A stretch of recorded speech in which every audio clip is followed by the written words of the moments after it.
हमारे जीवन में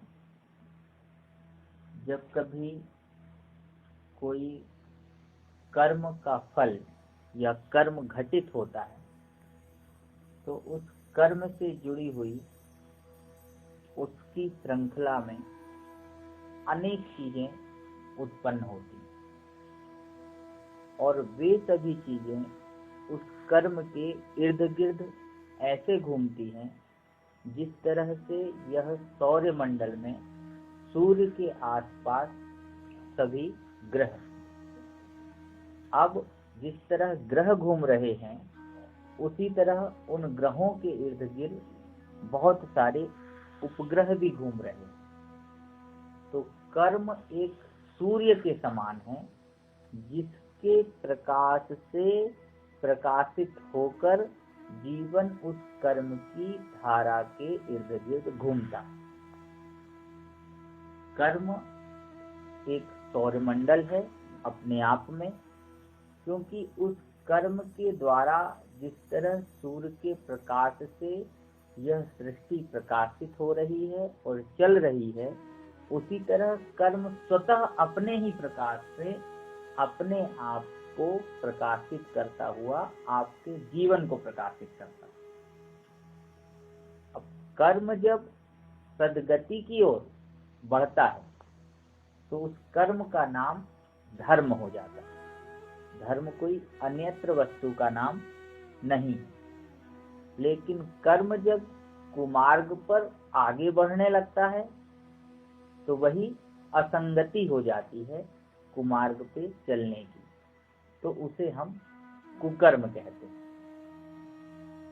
अब कर्म की इन दो परिभाषाओं में यह स्वतः जीव को अपने निर्णय से ज्ञान करना है कि उसे कर्मों को सद्गति की ओर अग्रसर करना है और उसके प्रकाश में प्रकाशित होकर अपने जीवन को इस भक्ति पथ पे आगे बढ़ाना है, या संसार के उन जीव बंधनों में पड़ना है जिस बंधन में पड़कर यह 84 लाख योनियों में भटक रहा है।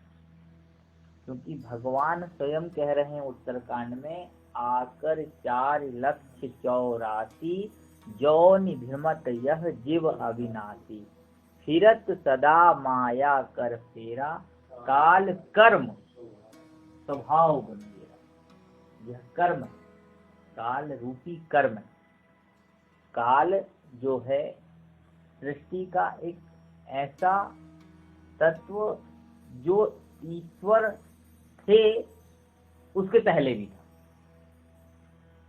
यदि ईश्वर को हम सगुण रूप में किसी माध्यम से जानना चाहें तो जिस शब्द के माध्यम से उनको बताएंगे और जिस समय ईश्वर का प्राकट्य होगा वह भी काल के अंतर्गत होगा।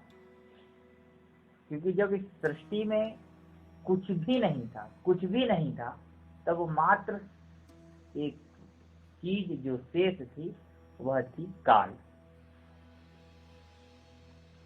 काल ही जब अपने आप में घटित हुआ तो वह ईश्वर बन गया। अब ईश्वर का जन्म हो गया, चाहे राम के रूप में या कृष्ण के रूप में। उसके लीला माधुर्य के बहुत सारे अवतार हैं, भगवान बहुत अवतार लेता है। तो जब भगवान अवतार लेता है तो स्वाभाविक है कि हम लोगों को भी जन्म लेना पड़ेगा। तो जन्म लेना इस माया का बंधन नहीं है। हम यह सोचते हैं कि हमें भगवान ने जन्म दे दिया तो हम जो है इस माया में फंस गए।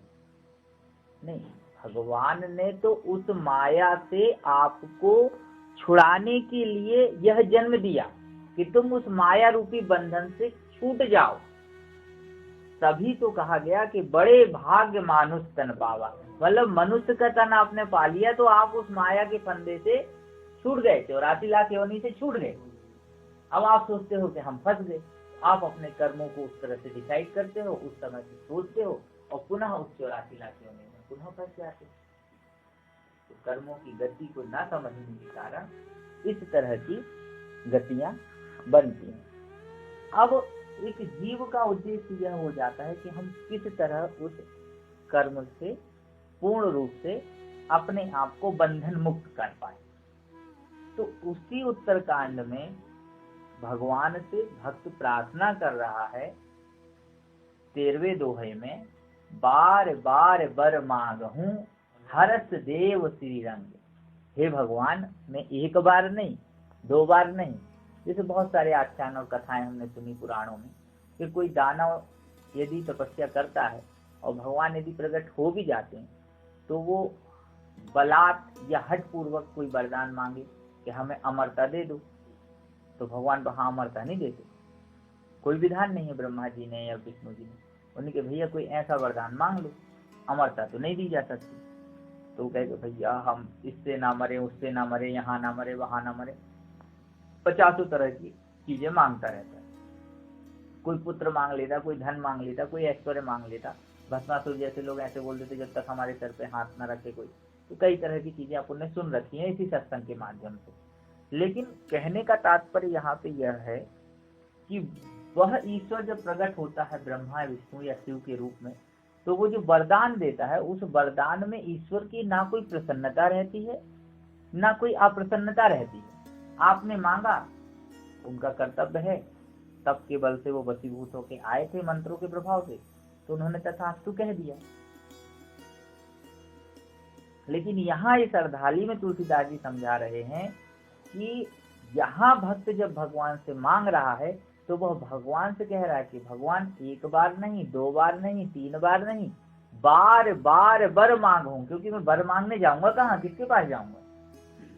तो हे मेरे नाथ, हे रंगनाथ, मैं आपसे बर मांग रहा हूँ, तो आप जो बर दीजिए मुझे कैसे दीजिए, बार बार बर मांगूं हरस देव श्री रंग। यहाँ वक्त भगवान से हर्ष की बात कर रहे हैं कि आप प्रसन्नता से बर दीजिए हमें, जैसा मनु शत्रुपा को दिया था। हर्षित होकर आप जब हमें वर देंगे तभी तो हम जो है आपके उन सदकर्मों का आचरण कर पाएंगे जिसका आचरण सिखाने के लिए आप अवतार लेते हैं। क्यों भगवान हमें यही तो सिखाता है ना कि आपको कैसे कर्म करना है अपने चरित्रों के माध्यम से। तो हम आपके पद सरोज, पदों के अनुकूल, पद चिन्हों पे चलकर, पद सरोज अनुपायनी। अब आगे क्या कह रहे हैं, भक्ति हमें चाहिए क्या, भक्ति, लेकिन भक्ति ऐसी नहीं चाहिए। अब कछु जनों की भक्ति ऐसी है कि नाय को भगी, माय को भगी, भगवान जी कैसे बड़े उतरे से भगी, तो देवी जी के पास भगी, नाम ही है भक्ति। अब भक्ति नाय को ने भागे, बाएं को ने भागे, तो काय को भागे, तो देवी जी के पास लो भगी, देवी जी से भागी तो फिर तो हनुमान लो भागी, ऐसी भक्ति है। तो भक्ति जो है वो हमें ऐसी भक्ति नहीं चाहने कि आज हम देवी जी के पास हैं तो कल हम हनुमान जी के पास हैं। भक्ति हमें चाहिए वह जो सदा सत्संग में निवास करे। और सत्य की घटना हम आपको जिस दिन सत्संग प्रारंभ किया था उसी दिन बताते। तो जब हमारे जीवन में 1 बार नहीं, 2 बार नहीं, 3 बार सत्संग आ जाए तो वह भक्ति जो है सदा ईश्वर के पदारविंदों की सेवा करने वाली होगी। अब कहा कि भाई सत्संग से क्या लाभ, सत्संग क्या करता है, सत्संग हम कर रहे हैं तो उससे कुछ फायदा भी तो हमको समझ में आना चाहिए। भाई हम रोज भगवान की नित्य नई कथा सुने या पढ़ें, बात तो एक ही है, हमारे मस्तिष्क पटल पे भगवान के शुभ चरित्रों का गान आना चाहिए। तो ऐसे सत्संग करने से तो हमें कोई लाभ समझ में नहीं आ रहा। तो भाई हमें बताएं भगवान के सत्संग से क्या लाभ होता है। तो भगवान ने कहा कि भाई सत्संग जो है वह जीव के स्वभाव को बनाता है। जो सत्संग भगवान के चरित्र सुनने से अपने स्वभाव में परिवर्तन करे। अब क्या है, हमारे जो स्वभाव हैं वो जो है किसी विद्यालय में नहीं पढ़ाए जाते, कोई स्वभाव नहीं सिखा सकता। भाव कुभाव अनख आलस हूँ, नाम जपत मंगल दिसिदस। तो सत्संग करने से स्वभाव बदलता है। अच्छा बताइए, जगत में किसी भी व्यक्ति का स्वभाव पूजनीय होता है, स्वभाव से उसका नाम होता है, या उस व्यक्ति के पर्टिकुलर नाम से वो जाना जाता है। जैसे एक उदाहरण माँ का, किसी पुत्र की एक माँ है, प्रत्येक बच्चे की माँ तो होती है, बिना माँ के तो बच्चा हो नहीं सकता। तो जो पुत्र है और माँ का जो संबंध है, तो माँ अपने पुत्र से प्रेम वशीभूत होके उसे दुलार करती, तो वो बच्चा अपने मित्रों में, अपने सखा लोगों में माँ के प्रेम की चर्चा करेगा कि माँ की चर्चा करेगा। माँ अलग है और माँ के द्वारा दिया जाने वाला प्रेम जो है वो अलग है। अब वही माँ किसी समय अपने अलग मनोवेग में आके किसी दिन उस बच्चे को डांट या मार दे, तो वो जो डांटना और मारना है वह माँ के स्वभाव के विपरीत है। तो वो बच्चा उस मार की चर्चा करेगा, डांट की चर्चा करेगा, ना कि उसके प्रेम की चर्चा करेगा। तो समाज में इस तरह की दो तरह की माँ देखने को मिल सकती है। कुछ माँ ऐसी होती हैं जो अपने कठोर और कटु वचन के द्वारा बच्चे को आहत करती हैं, तो बच्चा बड़े होके समाज के अनुकूल नहीं बनता, विपरीत बनता उसका स्वभाव, वो अलग स्वभाव में जाता है। और जिस बच्चे को स्वतः माँ का प्रेम बचपन से मिला, दुलार मिला, तो उसका स्वभाव उसी स्वभाव के अनुकूल होगा जैसा कि उसकी माँ का स्वभाव। तो माँ तो सब है, लेकिन स्वभाव भिन्न भिन्न होने से उनका जो पुत्र का जीवन है वह भी पृथक पृथक देखने को मिलता है। तो स्वभाव के अनुकूल होकर ही वह पदों को प्राप्त होता है। तो यहाँ पे यही कह रहे हैं, पद सरोज, तभी तो हम पद पाएंगे, समाज में हम प्रतिष्ठा पाएंगे। पद है तब तो प्रतिष्ठा है। तो सत्संग जो है वास्तव में क्या बदलता है, स्वभाव बदलता है। अब यह तो एक उदाहरण हो गया, थोड़ा सा क्लिष्ट है।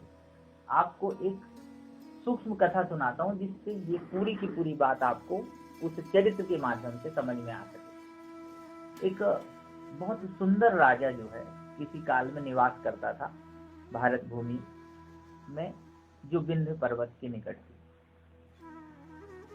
वह अपने राज्य से बहुत संपन्न था, लेकिन उस संपन्नता में कहीं भी सुख नहीं था। समृद्धि थी, लेकिन उसकी अंतरात्मा खुश नहीं होती थी किसी कार्य से।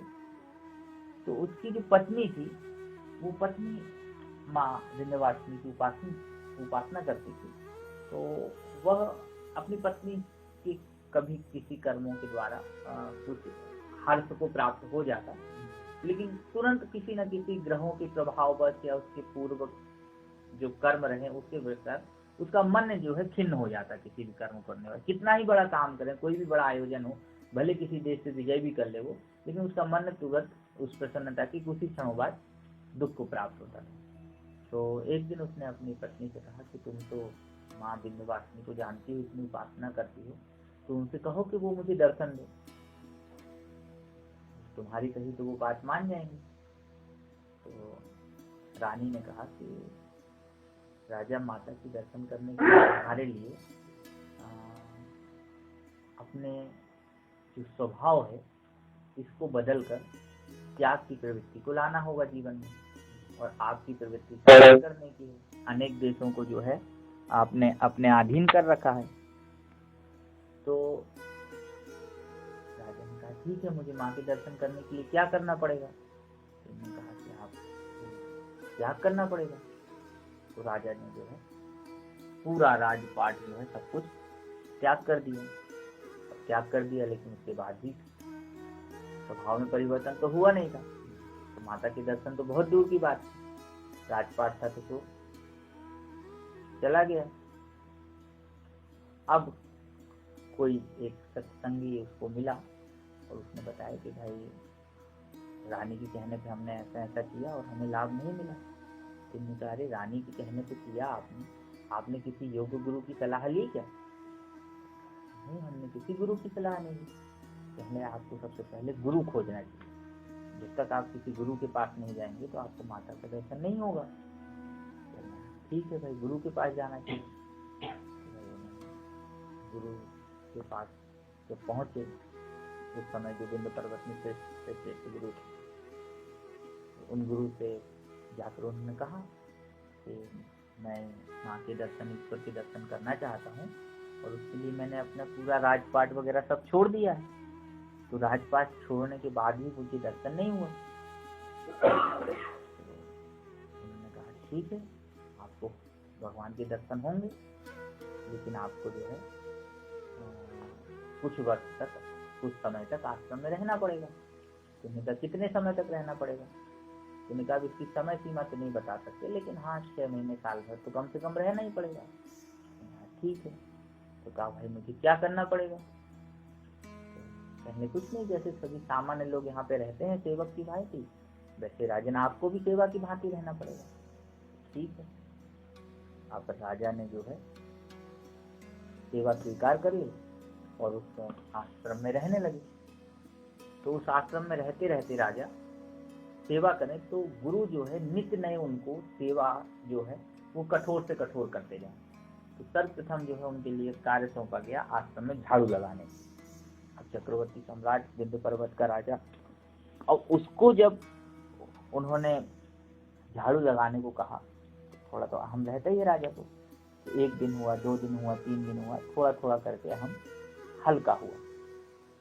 अब एक दिन जो है राजा टोकरी में, महीना भर बीता होगा, पूरा करकट लेके आश्रम के बाहर एक गड्ढे में फेंकने जाते थे। तो जब वो जाते थे तो वहां पे एक दिन एक व्यक्ति उनसे टकरा गया। टकराया तो वो कूड़ा जो है वो उस गड्ढे के पहले कहीं बाहर गेट पे फिर गिर गया। अब गिर गया तो उन्हें फिर उठाना पड़ता। तो जैसे ही कूड़ा गिरा तो राजा उस व्यक्ति को ऊपर से नीचे तक देखता है और कहता है, क्या तुम्हें दिखाई नहीं देता? क्या तुम्हारी आंखें फूटी हुई हैं? तब फिर इतना बहुत ज्यादा हो जाता है। तब राजा ने फिर से खोलने का मेथी, फिर उसके बाद कचरा उठाया, फेंक दिया। राजा चले आए, फिर नई चीजें शुरू हो गई। फिर वो झाड़ू लगाते, फिर 2, 5, 10 दिन बीत गए। अब ये बात जो है गुरु जी को पता चल गई। गुरु जी ने कुछ नहीं कहा कि राजा के अंदर जो है अभी त्याग की भावना तो आई, राजपाट तो सब कुछ इसने त्याग किया, लेकिन इसके स्वभाव में परिवर्तन नहीं आया। स्वभाव तो इसके अंदर वही राजा वाला है, अकड़ वाला है। तो 15-20 दिन, महीने भर फिर भी थे। तो संयोग से एक जो है बुजुर्ग जो है टकरा जाते।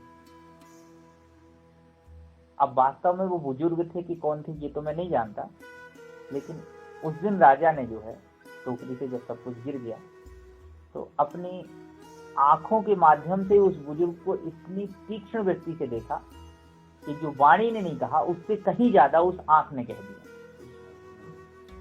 मतलब उस आंख में भी इतना क्रोध था कि तुमने यदि धक्का नहीं मारा होता तो ये टोकरी का कचरा जो है वो नहीं गिरता। तब भी उन्होंने आंख के माध्यम से अपना क्रोध प्रकट कर दिया। तो इस तरह की बातें आश्रम में व्याप्त होने लगी।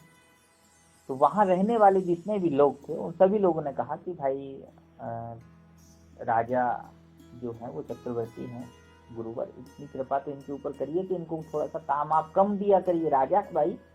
और आप जो है इनको इतना काम देते हैं, प्रतिदिन रोज काम बढ़ाते चले जा रहे हैं। राजा की जो पूर्व में टोकरी गिरी थी और राजा ने बहुत कुछ कह सुनाया था, उसकी भी चर्चा आश्रम में व्याप्त थी। और द्वितीय बार जब उन्होंने क्रोध होके अपनी आंखों से जो कुछ भी कहा वो भी लोगों ने सुना समझा, लेकिन लोगों ने इतना तो समझा। तब जिन गुरु के आश्रम में वो गए हुए थे उनके पास 2 महीने बाद वो पहुंचे। तो उन्होंने कहा कि गुरु 1 महीना हो गया, दूसरा महीने व्यतीत होने जा रहा, हर महीने जाते थे वो समय से, चलने मुझे ईश्वर का दर्शन ही नहीं हो रहा।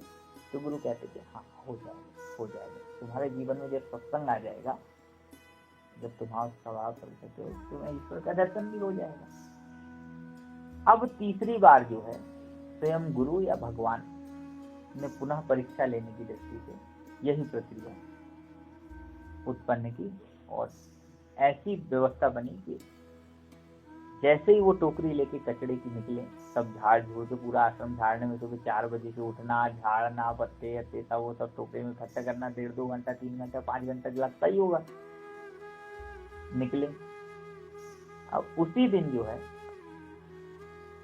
पुनः भगवान जो पूर्व में आए थे दोबारा आए थे और फिर उससे टकरा जाते हैं।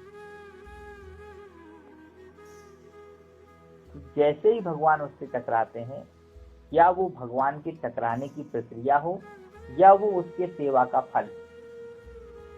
तीसरी बार में राजा के अंदर ना कोई वाणी में क्रोध था, ना कोई आंख में क्रोध। उसने नीचे से ऊपर तक उनके विग्रह को देखा या उस रूप को देखा, उस बुजुर्ग को देखा, तुरंत टोकने में सब कुछ उठाया, ना उससे कुछ कहा ना अपने से कुछ कहा, अपनी ही भूल मानी, मेरी ही गलती थी, मैंने ही नहीं देखा आपको, मुझे ही संभलना चाहिए था। इस तरह के भाव उनके अंदर रहे होंगे और ले जाके वो कूड़ा जिस स्थान पर फेंकते थे उस स्थान पर उन्होंने। तो सत्संग के माध्यम से, सेवा के माध्यम से, सत्पुरुष की वाणी से, गुरुवर की वाणी से उनके स्वभाव में परिवर्तन आ गया। तो राजा के अंदर जो अहंकार था वो मिट गया। तो जब उनको यह अहंकार मिटा, तब उस अहंकार मिटने के फलस्वरूप उनको माँ विंध्यवासिनी के ईश्वर के साक्षात दर्शन हो पाए। तो सत्संग जो है वो स्वभाव को परिवर्तित करता है और दूसरा कोई काम सत्संग का है ही नहीं। वो विद्या जो है,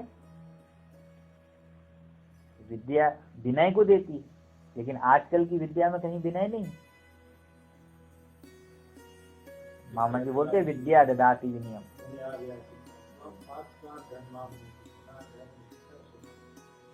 अब जब विद्या से अहंकार उत्पन्न हो रहा है और सत्संग से अहंकार समाप्त हो रहा है, तो फिर इसमें बड़ा कौन? तो वही बात जो भक्त है वह अपने ईश्वर से मांग रहा है। तो हम सभी को इस सत्संग के माध्यम से यदि स्वभाव में परिवर्तन है, तो स्वभाव में परिवर्तन सर्वप्रथम आपकी वाणी से आएगा। वाणी में जब आपके सुधार होगा, विनम्रता आएगी, तो उसके बाद आपके शरीर से होने वाली प्रत्येक क्रिया में वो सत्संग और स्वभाव छलकने लगेगा, जिसे आप प्रेम कहते हैं। वो प्रेम बड़ा अनूठा है। उसको जानने के लिए ईश्वर को जानना पड़ेगा। जब तक ईश्वर को नहीं जान पाओगे तो प्रेम को जानना तो और भी कठिन हो जाएगा। आप तो कहते हो कि हम प्रेम से बोल रहे हैं, प्रेम के लिए कर रहे हैं, लेकिन प्रेम इतना सरल नहीं है, क्योंकि उस प्रेम से ईश्वर प्रकट होता है। तो प्रेम तो ईश्वर का पिता है, प्रेम जो है ईश्वर का पिता है। अब ईश्वर को जानने में, ईश्वर के दर्शन करने में इतना टाइम लग रहा है, तो उस प्रेम की, ईश्वर के पिता को जानने में कितना टाइम लगेगा? उस प्रेम को जानने में, उसको डूबने में, उसमें जीने में कितना टाइम लगेगा? तो ये जो छोटा छोटा हम लोग देख रहे हैं अपने लड़के बच्चों में, माता पिता में, ये तो उस प्रेम का एक छोटा सा अंश है, उसकी छाया है, परछाया। तो हम अब चूंकि वाणी इतनी ज्यादा निकल जाती है, लंबा हो जाता है, विषय गहरा हो जाता है कि आप लोग डूब जाते हैं। तो यही सत्संग की विशेषता है कि हम अपने आप को भूल जाएं, अपने निज रूप में आ जाएं, अपने स्वभाव में आ जाएं। हाँ, अपवर्ग सुख धरिय तुला इस अंग, तूल न ताही सकल मिल, जो सुख लव सत्संग। जो सत्संग में सुख है वो अन्य किसी चीज में नहीं।